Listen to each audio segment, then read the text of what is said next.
상호 안녕. 이건 이제 17강 영상이고 17강은 이제 어제 들은 거로는 1번, 2번, 3번을 진행을 했고 이제 나는 4, 5, 6번을 진행하도록 할 거야. 그래서 이제 1, 2, 3번에서는 일단 요지 적으시고 그 다음에 제가 핵심적인 부분만 조금 더 추가적인 설명을 하도록 하겠어요. 그래서 1번 지문의 경우에는 설명은 이제 들었겠지만 사회적인 비교의 힘, 즉 우리 혼자만 있게 되면 내가 공부를 잘하는지 못하는지 열심히 하는지 게을리하는지 내가 잘 살고 있는 건지 못 살고 있는 건지 이런 것들을 절대적으로 평가하기가 좀 어렵잖아요. 그러니까 항상 우리가 이제 상대평가를 하듯이 내가 몇 등급인지에 따라서 우리 학교에서 또는 전국 단위에서 이렇게 상대적으로 비교를 한다는 거야. 그러면 당연히 상대적인 비교는 주로 타인과 비교를 하겠지. 근데 그뿐만 아니라 시대적으로 우리가 예전 과거의 우리 조상들보다 더 잘 살게 됐는지 못 살게 됐는지 또는 우리 후손들이 우리보다 더 잘 살 것인지 못 살 것인지 이런 것들을 통해서 우리의 위치를 판단할 수 있다라는 내용이 되겠어요. 오케이? 그렇게 내용을 정리하고 문장 하나 보여드릴게요. 자, 여기 있는 문장인데요. 자, 여기부터 이제 다시 시작해볼게요. 여기부터 어디까지요? 여기까지 됐습니다. 자, 만약에 자연이 had programmed 프로그램을 했었다면 근데 우리를 단지 뭐 하도록 프로그램을 하냐면 단지 음식과 그 다음에 shelter, 안식처, 피난처, 집이죠 집을 찾거나 아니면 누군가는 누군가인데 우리가 함께 살 수 있는 사람들 이런 사람들을 단지 찾도록 프로그램을 했었더라면 그냥 무조건 찾는 거야. 그렇다면 사람들은 would have had 이랬었을 거라는 거죠. 뭐냐면 거의 이런 욕망을 가지고 있지 않았었을 거라는 거예요. 근데 어떤 욕망이냐? To find ways, 방법인데 어떤 방법을 찾는 거냐면 우리의 인생을 더 좋게 만들고자 하는 그런 방법을 찾고자 하는 욕망은 갖지 못했을 것이다. 거의. 근데 일단 뭐 하게 되면 이런 기본적인 자연스러운 목표가 달성되어지면 결국 기본적이라는 건 뭐 기본적인 게 의식주 같은 거 있잖아요. 먹는 거라든가 옷은 안 나와 있지만 우리가 살 곳이라든가 아니면 함께 살 수 있는 어떤 동반자, 친구라든가 이런 것들만을 단지 찾도록 프로그램을 했었더라면 우리는 이런 기본적인 목표가 달성되어지잖아요. 일단 뭐뭐 하면 once가 접속사로 쓰여서 일단 뭐뭐 하면이 되고요. 일단 이런 기본적인 목표가 충족되어지면 그보다 더 좋게 만들고자 하는 우리의 인생을 그런 방법을 찾으려는 욕구는 없었을 것이다. 가 되는 거죠. 근데 실제로는 우리의 자연이 우리를 이렇게 프로그램하지 않았기 때문에 우리는 뭔가 기본적인 욕구가 충족되어지면 그렇잖아요. 이제 앉으면 눕고 싶고 누우면 자고 싶고 뭐 잠자면 더 이상 없긴 하지만 배고프면 먹고 싶고 먹으면은 좀 더 맛있는 거 먹고 싶고 좀 더 비싼 거 먹고 싶고 이렇게 좀 더 계속 발전하려는 그러한 욕구를 갖게 되었다가 되겠어요. 그래서 내가 이 문장을 한 이유가 if가 나왔죠? 만약 뭐뭐 했었다면 여기가 had 플러스 pp가 나왔어요. 그리고 여기의 형태는 조동사의 과거 have 플러스 pp 이런 걸 우리가 가정법 과거 완료라고 하죠. 가정법 과거 완료라는 건 공식이 저렇게 시제가 맞춰진 거야. if 전에 had 플러스 pp 그 다음에 주절에 would have pp 이렇게 나오는 거거든. 그러면 가정법 과거 완료는 뭐냐? 과거 사실의 반대가 되겠어요.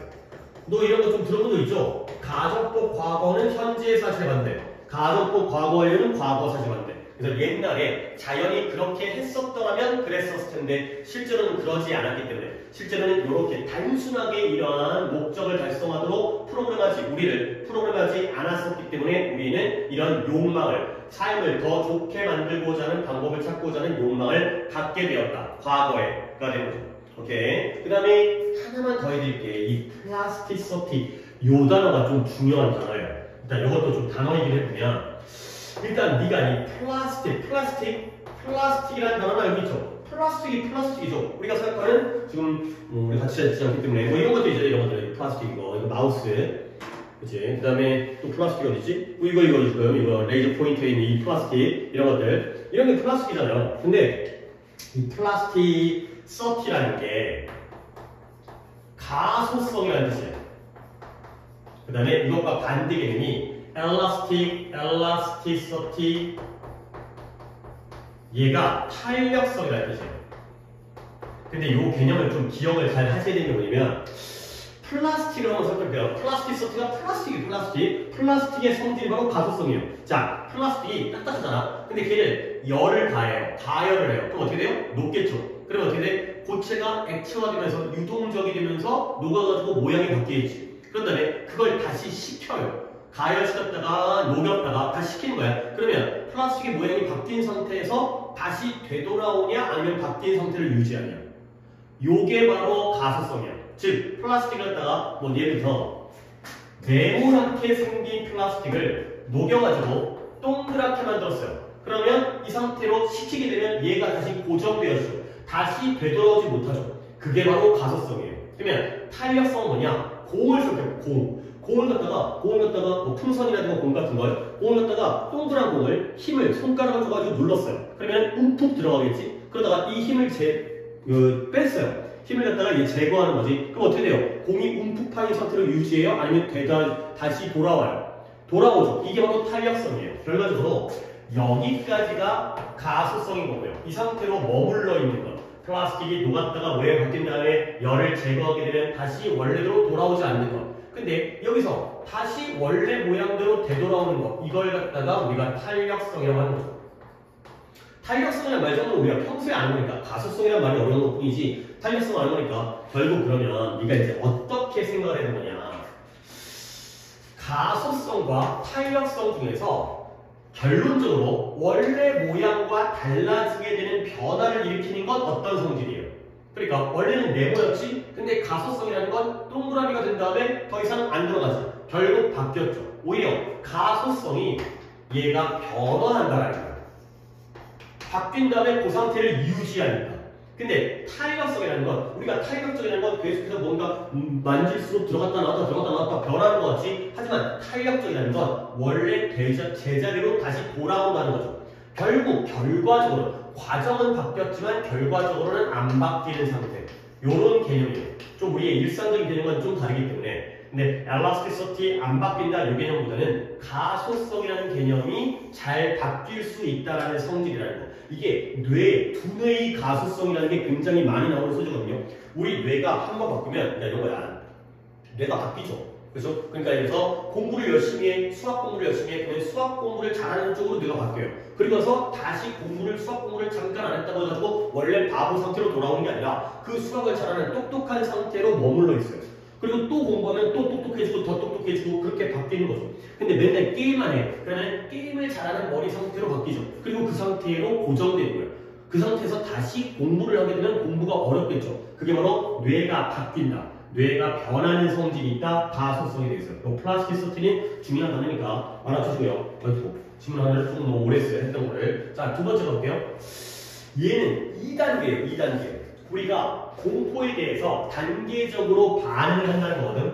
그러니까 우리가 무서운 물건을 갖다 봤을 때 아이고 깜짝이야 하고 끝나는 게 아니라 처음에는 물론 아이고 깜짝이야. 그 다음에 조금 더 그 다음에는 좀 더 신중하고 이성적으로 판단을 해서 일단 뭔가 뱀이 나오거든요. 뭔가 뱀 같은 게 나오면 아이고 뱀인 것 같다 도망치자 이런 반응과 그 다음에 진짜 뱀인가? 왜 안 움직이지? 왜 나를 안 쫓아오지? 그러면 다시 한번 가가지고 뭔가 막대기를 쑤셔보는 이러한 반응, 이런 단계적인 반응이 있다는 거죠. 그래서 그 키워드를 보시면 키워드만 찾겠어요. 이 아저씨가 미국의 신경과학자, 두뇌과학자인데요. 뭐라고 보여줬냐면 인간은 무의식적인, 밑줄 칩니다.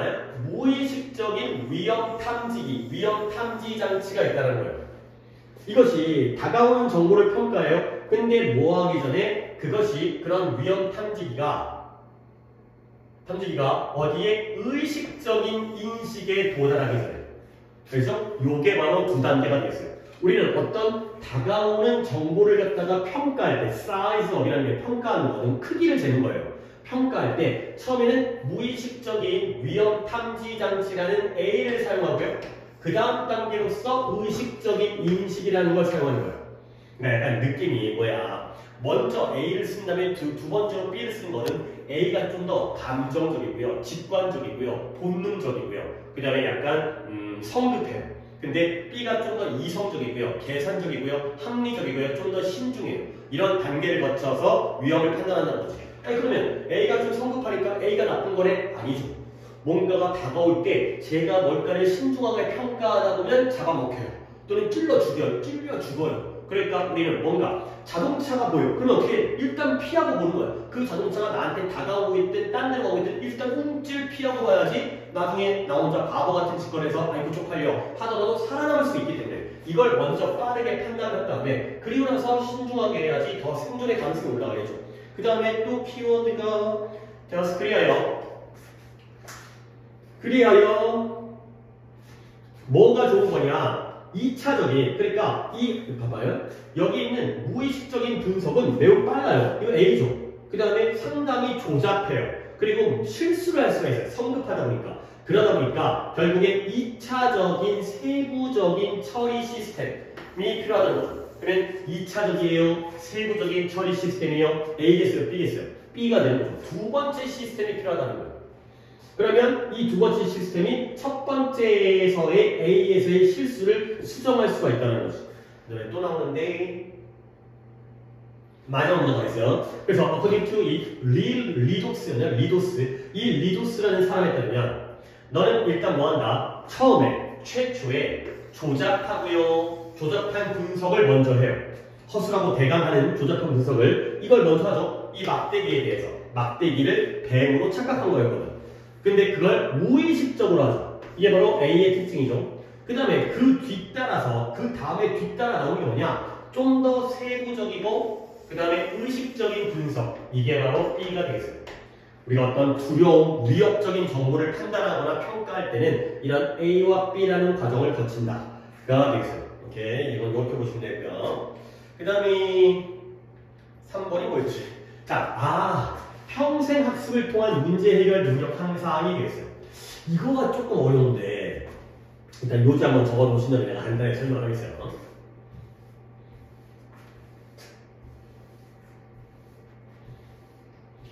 아니 당연히 평생 학습이 뭐예요? 평생 배우는 거지. 그러니까 예를 들어서 나는 고등학교 때까지 공부한 다음에 대학 들어가면 공부를 안 할 거야. 그러다 보면 바보 될 수 있잖아요. 또는 나는 대학 갔으니까 대학 졸업했으니까 회사 가서 공부 안 할 거야. 그러다 보면 회사에서 업무를 못 따라가겠지. 그 다음에 나는 뭐 나이가 들었으니까 이제 안 배울 거야. 그러면 우리가 이제 수명이 길어지다 보니까 뭐 옛날처럼 일찍 죽을 때 잠깐 일하다가 죽어버리니까 뭔가 더 공부를 할 필요가 없죠. 그러니까 이제 보통 짧게 살게 됐다. 근데 지금은 나이가 들어서도 노인이 돼서도 오랫동안 살잖아요. 그렇죠? 그러다 보니까 뭔가 새로운 거. 그래서 내가 뭐 평생 어떤 직업이라고 할까? 뭐 의사라는 직업을 했다고 쳐봐요. 의사 선생님이었어요 평생. 근데 은퇴를 하면 이제 나이가 너무 들어서 환자를 치료를 못하는 거야. 수술이 손 떨려도 못해. 그러면 그냥 자기 이제 은퇴하고 집에서 가만히 있어. 그게 너무 아깝잖아 인생이. 재미없고 심심하고. 그러니까 뭔가 새로운 걸 계속 배워가야겠죠. 취미 활동이 됐든 아니면 뭐 운동이 됐든 아니면 새로운 기술이 됐든 돈은 많이 벌어놨다 하더라도 어떤 나의 어떤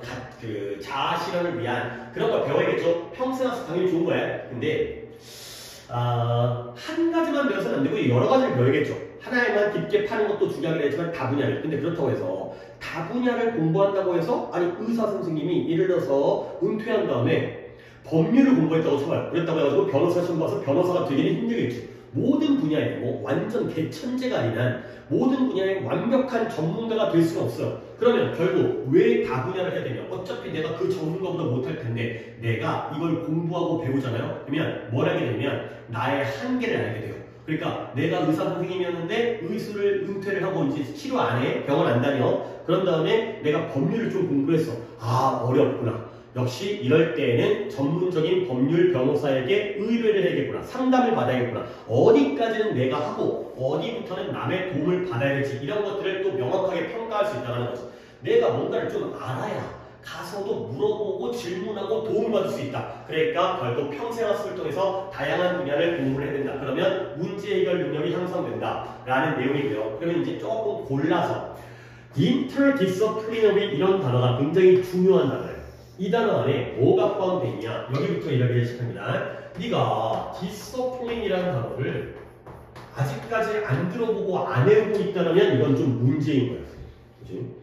이제 곧이 아니라 이제 1년 남았잖아요. 1년도 안 남았잖아요. 근데 이제라도 선생님 디스플린 내가 상호를 무시하면 안 되니까 저 알고 있어요. 오케이 잘했어요. 근데 혹시라도 디스플린 뭐였더라 아리까리 본 적은 있는 것 같아 이러면 안 된다. 이거 굉장히 중요한 단어예요. 얘는 뜻이 이거 지우고요. 뜻이 과목이라는 뜻이고요. 분야라는 뜻이고요. 훈련이라는 뜻이고요. 단련이라는 뜻이고요. 훈육이라는 뜻이고요. 절제라는 뜻이 있어요. 자, 한번 쭉 적어본 다음에 나도 그냥 머릿속에 있는 걸 내뱉는 거기 때문에 순서 같은 것들은 별로 생각 안 하고 하는데 어떤 이렇게 여러 가지로 쓰이잖아, 뜻이. 근데 어떤 약간 그 맥락이 있어요, 맥락이. 어떤 공통적인 어떤 느낌이 있다는 거죠. 뭐냐면 가르치는 거야. 근데 어떻게 가르치냐면 널널하고 편하고 쉽게 가르치는 게 아니라 좀 타이트하게, 엄격하게, 좀 빡빡하게 가르치는 게 바로 디서플린이에요. 그러니까 과목 중에서도 굉장히 좀 쉬운 과목이 아니라 조금 어렵고 전문적인 뭐 물리학이라든가 뭐 천체 뭐 어쩌고 뭐 생물학이라든가 뭐 고고학이라든가 조금 어려운 과목 분야고요. 그 다음에 훈련, 좀 빡세, 단련, 막 열심히, 그 다음에 훈육, 엄격하게, 절제, 꽉꽉 참아가고 눌러가면서 자유롭게 방종하는 게 아니라 내 자신을 절제해가면서 이렇게 하는 게 바로 디서플린이 되겠어요. 그러면 이쪽에 interdisciplinary, discipline이라는 단어에다가 a랑 y 붙여가지고 형용사를 만들었고요. inter가 붙었죠. 그래서 다분야라는 뜻이다. 다분야. 그러니까 이제 요 단어는 별거 별거 아닌데 여러 가지 분야들 상호간이라는 뜻이죠.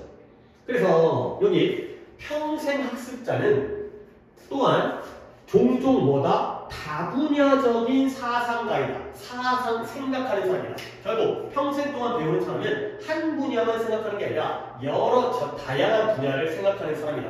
그 문장 때문에 저 단어 하나 했고요. 그 다음에 문장 하나 할 건데요. 어디냐면 however가 됩니다. 여기 문장이에요. 여기 문장. 그러나 아까 내가 뭘 얘기했지? 내가 공부를 갖다가 하다 보면 내가 이것까지는 못하겠구나 라는 frontier라는 게 국경, 즉 한계.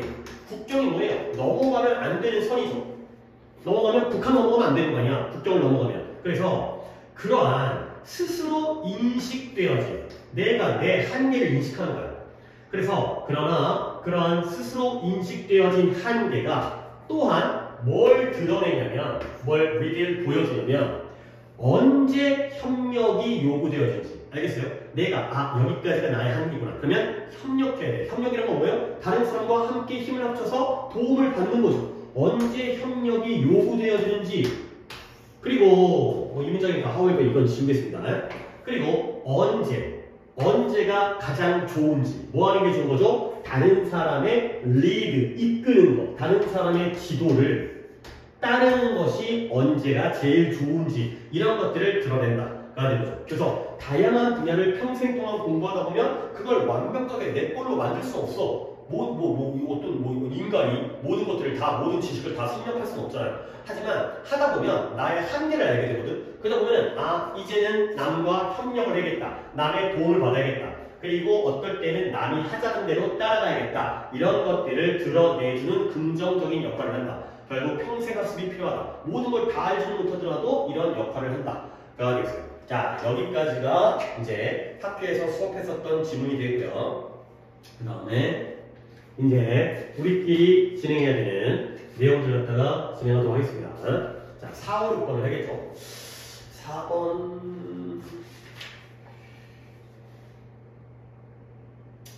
쉽진 않은데. 그 다음에 5번 또 만만치 않고 6번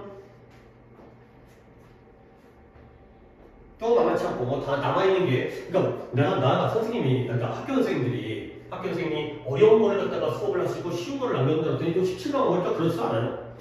그래서 그냥 나의 예상이긴 했지만 그냥 아무 그냥 이유 없이 하고 그냥 일단 4번부터 차분하게 가보도록 하겠습니다. 자, 저것도 다양화했다는 갈등 확산. 그러니까 갈등이라는 건 뭔가 이제 부딪히는 거잖아요. 부딪히는 거. 그죠? 물론 여러 가지 갈등이 있겠죠. 뭐 친구 간의 갈등이라든가, 뭐 국가 간의 갈등이라든가, 아니면 어떤 경제적인 갈등이라든가, 돈 문제로 싸우는 거. 근데 여기서는 처음 시작이 경쟁 상태. 그러니까 이제 같은 한 가지를 놓고 경쟁할 때 갈등이 생기는 거야. 너도 이걸 원하고 나도 이걸 원해. 둘 다 이걸 갖고 싶어. 그러면 경쟁 갈등이 생기겠죠. 근데 사회가 좀 더 점점 더 복잡해짐에 따라서 갈등이 더 커진다. 뭐 이런 내용이에요. 가볼게요. 우리는 세상에 살고 있는데요. 항상 어떤 세상이냐? diverse, 다양한. 이 세상이 굉장히 diversity하죠? 다양한 세상에 살고 있어요. 근데 어떤 관점에서, 뭐뭐의 관점에서 또는 뭐뭐에 관하여 어떤 관점에서 다양한 세상에 살고 있냐면 이 적응의 관점에서 근데 뭐에 대한 적응이냐? 우리의 신체적 또는 물리적, 사회적 환경에 대한 적응. 우리가 살다 보면 신체적인 환경에도 물리적인 환경에도 적응을 해야 돼요. 날씨라든가 어떤 비가 온다거나 이런 것들, 아니면 사회적 환경, 사람들 사회생활 이런 데에 다 적응한다는 관점에서 다양한 세상에 살고 있다는 거예요. 결국 적응이라는 것도 어떨 땐 여기에 적응해야 되고, 어떨 때 빨리 적응해야 되고, 어떨 때는 올바르게 적응해야 되고, 이런 것들이 다양하다는 거죠. 그래서 이러한 다양성이 오랜 세월 동안 인간 진화의 오랜 세월 동안 존재해왔죠. 근데 어디 속에서? 제한된 갈등 속에서. 그러니까 갈등이 막 무제한으로 많지 않지만 어느 정도의 제한적인 갈등과 함께 인간의 진화라는 오랜 세월에 걸쳐서 이런 다양성이 존재했다는 거예요. 인간이 진화하면서 인간이 적응해가는 게 바로 진화잖아요. 그러니까 다시 한번 갈등이라는 것들이 우리가 이제 다양한 세상에서 적응하면서 살고 있고요. 그 다음에 이러한 다양성이 우리의 진화를 통해서 존재해왔죠. 근데 처음에 최초의 갈등이 발생할 때 그 갈등이죠. 그 갈등은 어떻게 발생했냐면 주로 어떤 영역에서 where there was competition, 경쟁이 있는 영역에서 갈등이 발생을 했다는 거예요. 당연하겠죠. 아까 얘기했던 경쟁이 있으면 서로 싸우다 보니까 갈등이 생기겠지. 근데 뭐에 대한? 천연자원에 대한. 근데 뭘 위해서 필요로 되어지는 천연자원이냐면 이게 특정 사회의 생존과 기능을 위하여 필요로 되어지는 천연자원에 대한 경쟁이 있었던 그러한 영역에서 갈등이 생긴 거야. A라는 사회가 있고 B라는 사회가 있는데 둘 다 생존을 하기 위해서는 먹을 게 필요해요. 먹이가 필요해요. 식량이라고 할까? 먹이라고 할까? 그 다음에 옷이 필요해. 의식주. 그 다음에 집이 필요해. 이런 것들이 필요한데 결국 이 특정한 사회의 생존과 기능을 위해서 요구되어지는 이러한 천연자원, 이런 것들을 위한 경쟁 속에서 갈등이 있었다. 둘이 갈등 관계가 있게 된 거죠. 그죠? 자, 그래서 이것의 예시가 뭐냐? 예시는 어렵지 않습니다. 누구와 누구 사이에 플레인이라는 게 평평한, 담백한, 맛이 이제 맹맹한, 밍밍한 평원이라는 뜻이에요. 평원. 평평하니까 평원이죠. 평원에 살고 있는 인디안들, 아메리칸 인디안들이 되겠어요. 이제 그 인도인들은 아니겠고요. 아메리칸 인디안, 평원에 살고 있는 인디안들 사이에서의 이 경쟁이 바로 최초의 예시가 되는 거죠. 근데 뭐에 대한 경쟁이었냐? For territory, 영역, 영토, 여기 내 땅이야. 아니면 for buffalo 들소 있잖아요. 미국에 있는 그 들소들, 뿔 이렇게 난 애들. 결국 평원의 인디안들이 여긴 내 땅이야, 이건 내 들소야. 결국 이 천연자원, 자기가 먹고 싶은 거, 자기가 살고 싶은 거, 이런 것들에 대한 경쟁이 바로 예시가 됐어요. 자, 근데 이 버팔로라는 이 들소가 야생동물이잖아. 그러니까 한 곳에 머물러 있는 게 아니라 지들도 먹이 따라서 돌아다니겠지. 그러니까 이 버팔로가 어느 날은 우리 집 앞에 있어. 이거 내 거다. 근데 다른 날은 옆집으로 넘어간 거야. 옆 사회 부족으로 넘어간 거야. 그럼 이제 잡으러 가다가 영역을 침범하게 되지. 그럼 이제 싸우겠지. 너 이 새끼 왜 우리 집에 침범해? 그래서 이 버팔로가 돌아다니는 거예요. 유랑하는 거예요. 헤매고 다니는 거죠. 한 자리에 머물러 있지 않겠죠. 야생동물이. 근데 이 평원을 넘어서 유랑을 하는 거예요. 그러므로 갈등을 초래한 거예요. 누구의 부족들 사이에서. 알겠죠? 왔다 갔다 하다 보니까 한 곳에 있으면 그냥 내 거다. 쳐들어오지 않는 한 싸움이 안 나는데 얘가 돌아다니니까 그것도 잡으려고 쫓아다니다 보니까 역부족과의 갈등이 생기죠. 근데 뭐에 대한? 당연히 그 영토와 그 다음에 그 버팔로에 대해서. 근데 그 버팔로가 어떤 버팔로예요? 걔네들이 주된 식량 원천이 되는 거예요. 이 평원의 인디안들은 주로 버팔로를 먹고 살았는데, 그러니까 먹는 문제가 굉장히 중요하니까 이것 때문에 갈등이 생겼구나가 되는 거죠. 오케이? 그러니까 옛날에는 이런 자원에 대한 경쟁 때문에 갈등이 생겼다는 거예요. 근데 비록 이러한 갈등, 이러한 인디언들끼리, 부족들끼리의 갈등이 굉장히 severe, 극심하고 심했어요. 싸우다 보면 죽이고 죽겠죠. 난리 나겠죠, 문제가. 아니, 부족 하나를 쓸어버린다거나. 그 정도로 극심하긴 했지만, they were highly localized. 그들은 매우 지역화되어져 있다는 거예요. 자, 지역화되었다는 게 뭐냐? 싸우더라도 지들끼리 싸워도 옆에 있는 C 부족과는 상관이 없다는 거야. 물론 나중에 또 얘네들끼리 싸울 수는 있겠지만 지들만의 문제로 지역화되어졌다는 것이 전체화되어진 게 아니라 지역화되어졌다는 거예요. 극심하긴 하지만 범위가 넓진 않았다는 거지. 자, 근데 오늘날에는 사회가 더 다양화지고 세상이 좀 더 가까워지고 이제 이 글로벌 소사이어티가 되고 있잖아요. 그래서 오늘날 세계에서는 대중 매체와 함께 유튜브, 인스타그램을 통해서 또 뭐였으면 메타라든가 X라든가 그 트위터 이런 것들을 통해서 점점 더 이 세상이 우리가 가까워지고 있잖아요. 그러다 보니까 이 세계가 덜 지역화되어지는 거예요. 덜 지역화되어졌다는 건 점점 세계화되고 있다는 거지. 점점 글로벌라이즈드가 되겠죠.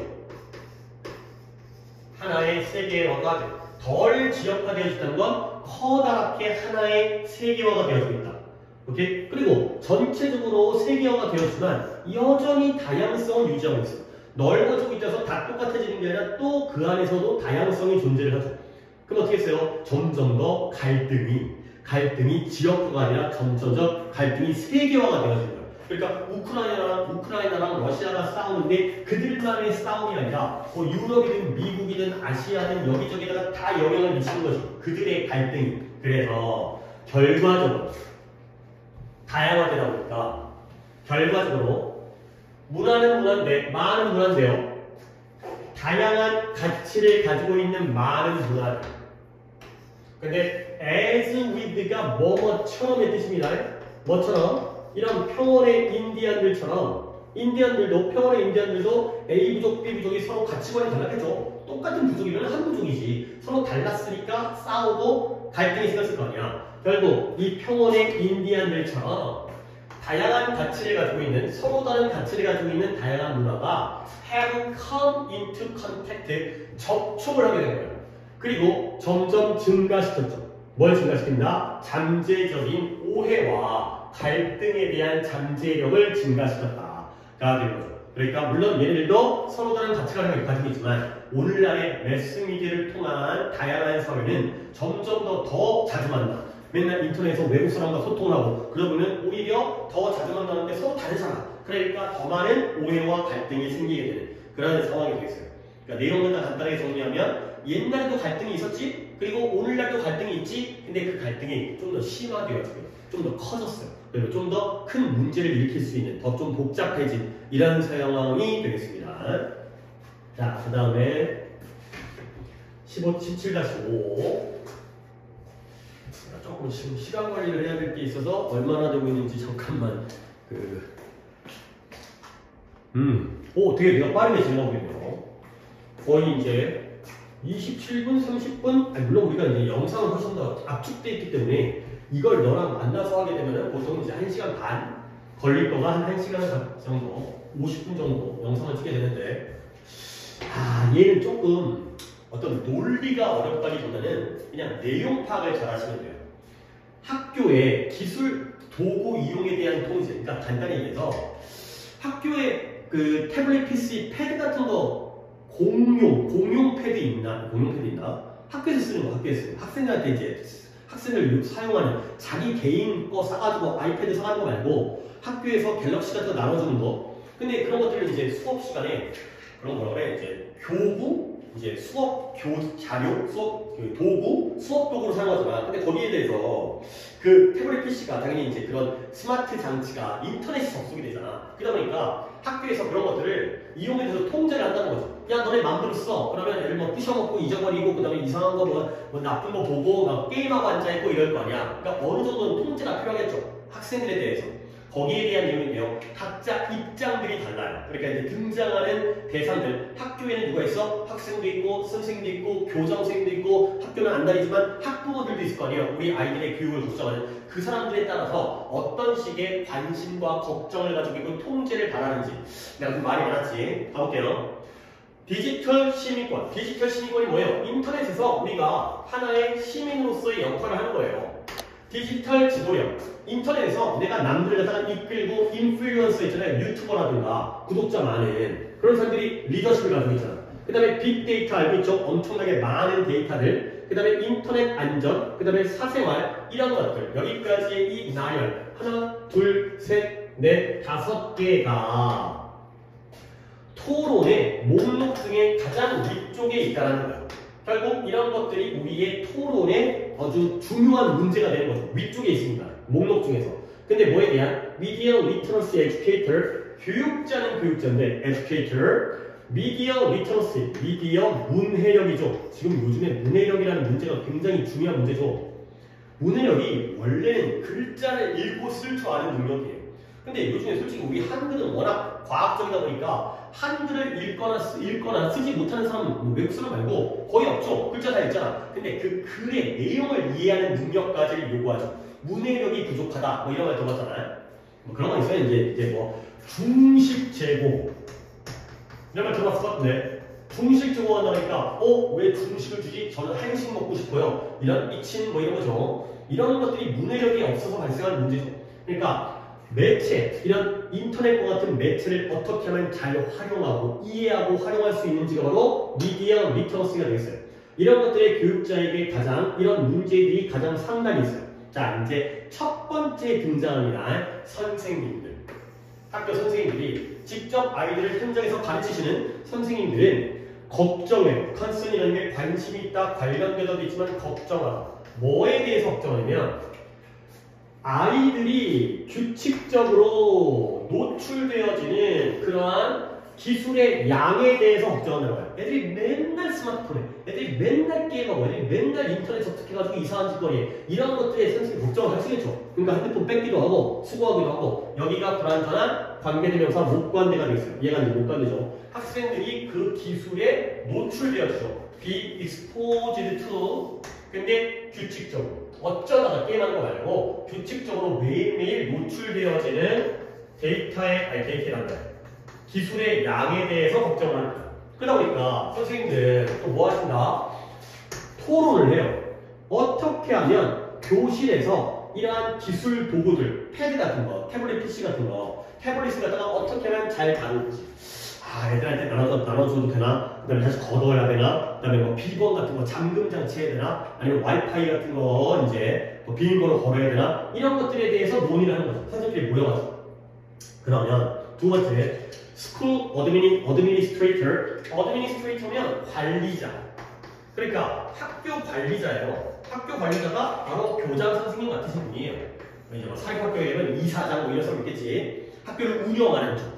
선생님보다는 그러니까 직책상 위쪽이 되겠죠. 선생님도 관리하고 학생도 관리하고 그런 학교 관리자들은 또 걱정을 해요. 지속적으로. 근데 뭘 위해서 얼마나 많은 자유를 그들이 should grant라는 게 부여하다의 뜻입니다. 얼마나 많은 자유를 선생님들에게 부여해야 하는지. 근데 무엇과 관련하여 when it comes to 정도는 알아야죠. 뭐뭐에 관하여 뭐에 관하여 얼마나 많은 자유를 선생님들한테 부여해야 되는지. 근데 이런 플랫폼에 관해서 그러니까 이런 유튜브 어떤 영어 선생님이 수업 시간에 유튜브 영상을 갖다가 보여줬대요. 이거 허용해야 되는 거야 말해야 되는 거야. 유튜브 영상 보여주면서 물론 좋은 영상도 있지만 잘못해가지고 옆에 이상한 영상이 떠가지고 그게 클립되고 애들이 이제 수업이 개판이 난다든가 이렇게 할 수 있으니까 이거 유튜브 써도 되는 거야. 이런 플랫폼에 대해서 선생님한테 얼마나 많은 자유를 갖다가 부여해야 되는지 이런 것들을 걱정하고요. 근데 뭐뿐만 아니라 애주관하지 이러한 문제 어떤 것과 관련되어진 문제냐 involved in 학생들로 하여금 이런 네트워크 서비스, 인터넷 서비스를 개인적이거나 아니면 교육적인 목적으로서 용도로서 사용하도록 허락하는 것과 관련된 문제뿐만 아니라 라는 거죠. 결국 학교 관리자들은 뭐에 대해 걱정한다? 첫 번째, 이 질문에 대해서 걱정을 하죠. 이 질문은 무엇과 관련된 거예요? 학생들한테 허락을 할 것이냐 말 것이냐. 학생들한테 인터넷 서비스니까 와이파이 같은 거 이런 것들을 사용하도록 허락을 해야 되는지 아닌지에 대한 문제뿐만 아니라 이 플랫폼과 관련해서 선생님들한테 얼마나 많은 자유를 줄지. 그렇죠? 당연히 보통 학생들한테 자유를 제한하는데 학교 교장 선생님 같은 경우에는 선생님도 좀 관리를 해야 될 거 아니에요. 선생님한테도 무제한으로 수업 마음대로 하세요 하다가 이상한 소리 하고 그러면 안 되기 때문에 결국 관리자다 보니까 윗사람이다 보니까 학생도 관여를 해야 되고 학생의 자유도 선생님의 자유도 관리를 해야 되는 거예요. 이런 것들을 또 걱정을 한 거죠. 걱정을 많이 하고 있어요. 자, 그 다음에 부모님들도 걱정해요. 학교 보내놓고 집에서 걱정하고 있는 거지. 부모님들이 뭘 걱정하냐면 how their children, 그들의 아이들이 인터넷에서 어떻게든 이용당할 수 있다는 거. exploit이라는 게 이용하는 거거든. 근데 이게 이런 느낌으로 가지고 있어요. 착취라는 말 알죠? 노동력을 착취하다. 뭐 이런 거잖아.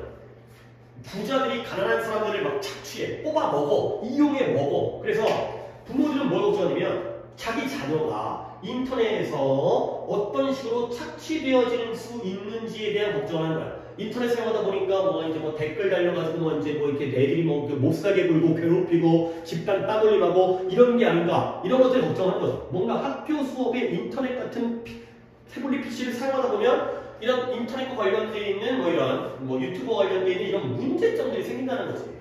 자, 그럼 이제 이게 부모들이 세 번째죠. 또 이제 당사자 맞죠. 당사자. 학생들도 걱정을 해요. 학생들이 뭘 걱정하냐? 알기를 원해요. 뭘 알기를 원하냐면 왜 그들이 가장 좋아하는 도구들이 지속적으로 being monitored 감시되어지는지. 그러니까 내가 학교에 공용 태블릿을 가지고 게임 좀 하겠다는데 왜 여기다가 비번을 걸어놓고 왜 감시하냐는 거야. 왜 접속기로 보냐는 거지. 그 다음에 왜 그들로부터 빼앗겨지는지. 그리고 왜 학교에서 제한되어지는지. 결국 monitored, 왜 감시되어져, 왜 빼앗겨져, 왜 제한되어져 에 대해서 아니 왜 그런 거야? 아니 학교에서 공부하라고 줬으면 자유롭게 내버려야지 왜 우리의 자유를 갖다 제한하는 거야? 여기에 대해서 궁금해하고 그 이유를 갖다 물어보고 싶다는 거죠. 물론 물어보는 교장 선생님이 잘 얘기하시겠죠. 야 이게 네 거야? 그러면 끝나는 거긴 하지만 나 자유롭게 쓰고 싶은데 왜 자꾸 이렇게 하는 거야? 를 물어보고요. 그 다음에 또 학생들, 그래서 학생들은 서로 다 걱정하고 불만이 있습니다. 지금 학생들입니다. 그들은 의문시하는 거예요. 궁금해하는 거예요. 의문시하는 거예요. 뭘 궁금해하고 의문시하느냐? 왜 교육이 그들 자신의 기술적 선호를 keep up 따라오지 못하는지. 솔직히 그렇잖아요. 아이들이 더 빠르잖아. 그렇지? 아이들은 벌써 이만큼 하고 있는데 학교 선생님들이 저 뒤에서 못 따라오고 있는 거야. 아이들은 벌써 이미 다 활용할 줄 알고 잘 쓸 수도 있고 뭐 게임도 깔아놓고 그런데 학교가 못 따라서 너 왜 그렇게 빨리 가니? 이러고 있는 거를 궁금해하는 거예요. 왜 선생님과 관리자, 교장 선생님이 그들이 이런 기술을 가지고서 지도자가 될 수 있는 과정의 가능성을 왜 보지 못하고 있는지. 나는 학교 태블릿 PC 갖고 열심히 게임해가지고 프로게이머 돼가지고 돈 많이 벌 건데 학교에서 못하고 있는 거지. 그 가능성을 선생님들은, 어른들은 못 보기 때문에 그런 거에서 궁금해하고 불만을 가지고 있다는 거지. 자, 그러면 지금 단계가 선생님의 걱정이 있었죠. 선생님들은 아까 뭔 걱정이었더라? 아이들을 얼마나 노출시킬지, 그렇죠? 그 다음에 어떻게 하면 잘 다룰지, 그 다음에 관리자, 교장 선생님 뭘 걱정했죠? 아이들한테 얼마나 많은 자유를 줄지, 그 다음에 또 선생님들한테도 얼마나 많은 자유를 줄지, 부모들은 우리 자식 새끼가 잘못 이용되지 않을지, 그 다음에 학생들은 왜 자꾸 우리를 갖다가 감시하고 빼앗고 제한하는지, 그리고 왜 학교 교육이 오히려 자기들을 못 따라오고 있고, 그 다음에 왜 어른들은 이러한 가능성을, 내가 프로게이머 되고 싶다는 그 가능성을 왜 못 보는지, 이런 것들이 있어요. 나한테는 이걸 가지고 공부하는 것보다 인스타 글 올리는 게 훨씬 더 중요하고 그걸로 돈 벌 수도 있는데 그런 것들을 못 보는 거죠. 자, 이제 네 계층, 선생님, 관리자, 학부모, 학생들까지 다 어떤 이러한 스마트 장비, 그러니까 학교 도구로서 인터넷 사용하는 것에 관련된 문제점과 걱정거리가 나왔고요. 자, 마지막 단어입니다. 이러한 걱정들이 lead back to, 다시 되돌아가요. 누구에게 되돌아가요? 교실 교육자, 선생님에게 들어가는 거예요. 결국 그 수업을 담당하는 건 현장에 있는 선생님이니까. 부모님이 수업을 하시는 건 아니잖아. 교장 선생님이 들어오는 것도 아니고. 그러면 이 교육자들은 뭐 하냐? 뭐 해야 된다? 의식해야 돼. 가장 중요하신 분이 이분이에요. 뭐냐면 이러한 모든 문제들을 의식해야 돼. 그러니까 자신의 걱정, 교장 선생님의 걱정, 부모님의 걱정, 그 다음에 아이들의 불만, 이런 것들을 다 알고 있어야죠. 자기가 현장에 있으니까. 그리고 그와 동시에 뭐 해야 되냐? 이러한 논의에 어떤 자기만의 관점을 가지고 와야 돼. 남들이 하라는 대로, 그러니까 교장이 시키는 대로, 학부모가 원하는 대로, 애들이 시켜달라는 대로 다 따라가는 게 아니라 이런 문제가 있고요. 거기에다가 자기의 관점을, 이러한 대화, 이러한 논의에다가 자신의 관점을 가져와야 한다가 되겠습니다. 그게 어렵지 않은데 뭔가 내용적으로 결국 요지가 뭐였더라? 학교에서의 기술적 도구를 그냥 태블릿 PC라고 생각하면 돼. 이용에 대해서 각자 어떤 식으로 통제하고 조절해야 되는지에 대한 관심. 근데 그 중에서 처음 시작을 선생님으로 시작했잖아. 그리고 딴 데로 쭉 갔다가 다시 한번 선생님들이 가장 중요한 역할을 해야 된다까지가 되겠습니다. 자, 그죠? 그 다음에 17-6번이 되겠습니다. creativity라는 단어의 발달. 이게 이제 로마의 라틴어에서 이런 어원을 가지고 있는데 처음에 출발되어진 어원과 그 다음에 이제 어떤 의미로 변천이 되는지 발달사라는 게 발전되어진 역사를 나타내잖아요. 이런 과정을 거쳐서 이 creativity, 단어의 뜻을 알려줘. 창의성. 이 창의성이라는, 독창성이라는 이러한 creativity가 어떤 식으로 어휘적으로, 언어의 의미적으로 발전을 했는지가 되겠습니다. 길이도 꽤 길고요. 자, 가볼게요. Great example, 훌륭한 예시예요. 근데 왜 역사가 중요한가? 그러니까 우리가 역사를 알아야, 역사를 잃은 민족의 미래는 없다고 하잖아요. 우리가 과거를 돌이켜봐야지 앞으로 더 잘 할 수 있잖아. 그러니까 creativity라는 단어가 어떻게 만들어져 왔는지라는 역사를 알아야지 우리가 creativity를 잘 이해할 수 있다. 결국 역사, 과거의 역사가 왜 중요한지에 대한 예시가 제공되어지는데 by taking a close look, 자세히 살펴보는 거야. 이 creativity, 창의성이라는 단어 그 자체를 자세히 살펴봄으로써 제공되어질 수 있다는 거야. 아, creativity라는 단어를 자세히 살펴보면 역사라는 게 중요하구나. 우리도 creativity의 역사성을, 과거의 모습을 봐야겠구나. 이런 것들을 알 수 있다는 거죠. 근데 특히 역사인데 오래된 역사. 최근의 역사가 중요한 게 아니라 옛날부터 거슬러 올라가 봐야지만이 좋다. 중요하다가 되는 거죠. 자, 그래서 그 용어에, 그 creativity라는 그 용어에 etymology가 어원학이에요. 단어의 뿌리를 갖다가 연구하는 거죠. creativity라는 단어가 어떤 뿌리를 가지고 있는지, 어원학적인 뿌리는 우리를 어디로 들어간다? 우리를 라틴어 동사인 creare라는 어떻게 있는지 나 잘 몰라요. 라틴어를 잘 모르겠어요. 아예 몰라요. 이 라틴어로부터 되돌아가는 거야. 아, 여기가 뿌리구나. creare라는 단어에서 creativity가 나왔다는 거야. 그게 쉽게 보이잖아요. 그러면 이 creare라는 단어는 뭘 의미하느냐? 뭔가를 bring out이라는 게 발생시키다는 뜻이에요. bring force네요. 마찬가지긴 한데 bring force, 무언가를 발생시킨다는 걸 의미하는 게 바로 creare라는 거예요. create라는 단어가 일단 우리가 뭐 당연히 뭐 이 정도 create라는 게 창조하다, 만들다의 뜻이니까 뭔가를 발생시킨다의 뭐 이런 단어고. 자, 그리고 즉 그게 뭐냐? 무언가를 만들고 제작하는 거예요. 근데 그러나 이 무언가를 만든다라는 게 이 관념, 이 creare라는 이 관념이, 이 creare라는 관념이 was not applied to, 적용되어지지 않았대요.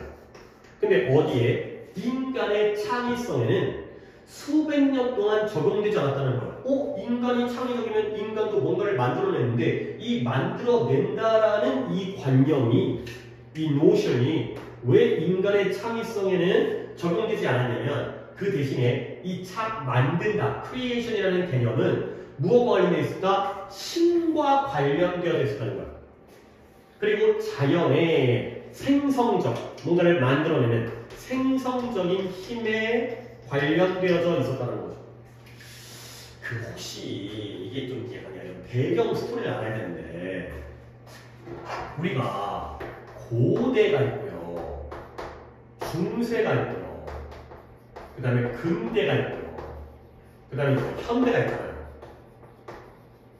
근대와 현대를 나누는 기준은 좀 모호하긴 한데 어차피 여기는 최근이니까 고대가 뭐예요? 그 게르만, 6세기의 게르만의 이동, 그 다음에 그때부터 중세죠. 중세와 근대를 나누는 게 15세기의 르네상스, 십자군 전쟁, 그 다음에 종교개혁, 뭐 이랬던 시, 이거죠. 그러면 고대는 고대 그리스 로마 문화, 물론 서양 문화이긴 하지만, 일단 이것도 서양 기준이니까. 중세는, 그러니까 고대 그리스 로마는 누가 이렇게 가지고 깊게 얘기하는 게 좀 그렇게 한데, 솔직히 내가 완벽하게 알아서 하는 게 아니라, 나도 이 정도 알고 있거든. 근데 이 정도 알고 있는 게 독해에 필요해. 이때는 인간 위주예요, 인간. 인간이 중요한 거예요. 근데 여기는 신이 중요해요, 신. 그러니까 기독교, 하나님. 그 다음에 여기 다시 인간으로 돌아와요. 그러니까 이 중세 시대가 굉장히 암흑의 시대예요. 인간을 무시하고, 그러니까 이제 이 당시에도 예술가가 있을 거 아니야. 그러면 봐봐요. 이 중세 시대의 예술가는 어떤 이미지냐면 자기가 창조를 하는 게 아니라 자다가 또는 갑자기 하나님의 계시를 받는 거야. 뭔가 신의 영감을 받아가지고 그냥 그 하나님이 시킨 걸 갖다가 옮겨서 적고 옮겨서 그리는 게 바로 예술가야. 예술가를 굉장히 무시했던 시대죠. 네가 창작한 게 아니라 하나님이 시킨 거야. 그러니까 맨날 이 시대에는 뭐 건물은 고딩양식, 뾰족뾰족하게 하늘에 가까워지려고, 그림은 맨날 그러한 그 명화, 성화라고 그 성경 속에 나오는 그림만 그려. 창의성이 없어. 그냥 하나님이 말씀하신 것만 그리는 거지. 이랬던 시대거든요. 결국 이 관념은 이게 중세시대를 나타낸 거야. 내용적으로. 이 중세시대에는 인간의 창작성과는 관련되어져 적용되지 않은 거예요. 그러면 창작이라는 아이디어는 누구와? 신이야, 신. 창작은 신만 할 수 있는 거예요. 그리고 이 자연, 우리 인간이 아닌 자연의 생성적인 힘과 관련되어 있는 게 바로 창작이라는 거죠. 인간은 그냥 그걸 전달해주는 역할만, 옮겨주는 역할만 한다는 거예요. 그래서 다양한 용어인데요. 이런 art 또는 artist, art겠죠, art. 이것이 오늘날의 예술의 관념과 좀 더 비슷한 이러한 관념이 인간의 제작에게 적용되었다. 그러니까 옛날에 인간이 뭔가를 만들면 인간이 만든 건 create가 아니었어요. 창작하는 게 아니라, 창조하는 게 아니라 그냥 예술적으로 뭔가를 만드는 거죠. 결국 creation, 창작은 옛날에는 누구 것이었다? 이거는 신의 것이었죠. 인간은 뭐 하는 거예요? 아트예요, 아트. 인간은 아트를 할 뿐이죠. 이렇게. 그래서 결국 기술적이든 예술적이든 인간이 뭔가를 만들 때에는 이 art라는 의미가 적용되었다. 자, 그러다가 에디슨 이처럼 초기에 13세기에 create라는 이 용도, 사용이 13세기는 중세 도중입니다. 6세기와 15세기니까 이 create라는 단어의 사용은 어디였다? passive participle, 수동태적인, passive가 수동태예요. 수동태의 과거 분사였다는 거예요. 즉 13세기에는 create를 쓸 때 created, be created 이렇게 쓴다는 거예요. was created, 과거형으로 이렇게 썼다는 거예요. 왜? 인간이 창작한 게 아니라 창작되어진 거지. 누구에 의해서? 신에 의해서. 그러면 결국 오직 언제 15세기에 이르러서 이런 현재 시제, present tense가 시제입니다. 현재 시제가 만들다라는 현재 시제, 즉 능동으로서의 create는 15세기. 그리고 현재 분사가 뭐예요? 과거 분사가 pp고요. 현재 분사가 ing잖아요. present participle, ing. 능동, ing. 이런 것들은 언제 15세기에 이르러서야지만이 사용되어지게 된 거죠. 그래서 이 동사로서요. 옛날에는 다 수동태로만 쓰다가 15세기에 이르러서야지 능동과 ing를 쓰게 된 거죠. 그 전까지는 신에 의해서 창작되어졌고 이 15세기를 이후에 지나서야지 인간이 창작하는 것 쪽으로 의미가 달라졌다는 거죠. 조금 어렵죠. 자, 그래서 그리하여 수백 년 동안 아주 옛날에 이 중세시대를 나타내는 거예요. 이 수백 년도 내용적으로 중세를 나타냅니다. 옛날에 수백 년 동안 옛날에 어땠냐? 창의성은 누구와? divine, 신성한, 신이에요, 신. 신성한 것과 관련되어져 있어요. 뭐가 아니라, 이게 반대라는 뜻이잖아요. 무엇이 아니라, 뭐가 아니라, 인간이 아니라, 창의성이라는 건 인간이 아니라 신성한 것과 관련되어 있었다는 거예요. 20일 동안에. 이때에는 신이 창작을 했다는 거죠. 근데 그러다가 이 개념, 신만이 신성하게 창작할 수 있다는 이 개념이 처음으로 도전을 받게 된 거야. 언제? 르네상스 시대. 요때가 바로 르네상스, 인문주의, 인본주의, 르네상스 시대. 르네상스 시대에 이르러서 그리고 다소 이 인라이트먼트 계몽주의, 몰라요? 계몽주의 철학 있어요. 계몽주의 철학. 사람을 일깨워주는. 야, 이 바보야, 빨리 정신 차려. 아니, 얘 바보야, 신이 한 게 아니라고, 네가 한 거라고. 이렇게 일깨워주는 계몽주의 동안 완전히 대체되었다가 된 거예요. 결국 자 봐봐요. 크리에이티비티, 창의성에 대한 그 언어가 어떻게 사용되었는지를 역사적으로 살펴봤잖아요. 크리에이티브라는 건 뭔가를 만들어내는 거거든, 발생시키는 건데, 옛날에는 이건 인간이 뭔가를 만드는 데 쓴 게 아니라 신과 관련성이 있었고요. 인간이 뭔가를 만들 때는 우리는 art라는 단어를 썼다는 거죠. 그래서 옛날에는 다 크리에이티브라는 단어는 수동태만 쓰였다는 거죠. 신에 의해서 창조되어진 거기 때문에. 근데 15세기에 이르러서 르네상스를 지나서야지만이 능동태와 현재분사 ing로 인간이 만드는 걸로 바뀌었다는 거예요. 그러면 그 전까지는 뭐였다? 그 전까지는 창의성은 신의 것이었다. 그리고 르네상스가 와서야 이런 것들이 대체되어지고 도전받게 되었다. 가지가 되겠습니다. 이제 여기까지 해서 17강까지 했고 이제 18강 하나가 남았는데 18강은 4개밖에 안 되니까 또 하나 짧게 영상 올라가면 수트는 끝나게 될 거고 뭐 얘기하겠지만 뭐 모의고사는 내가 또 직보 때 따로 해드릴 거야.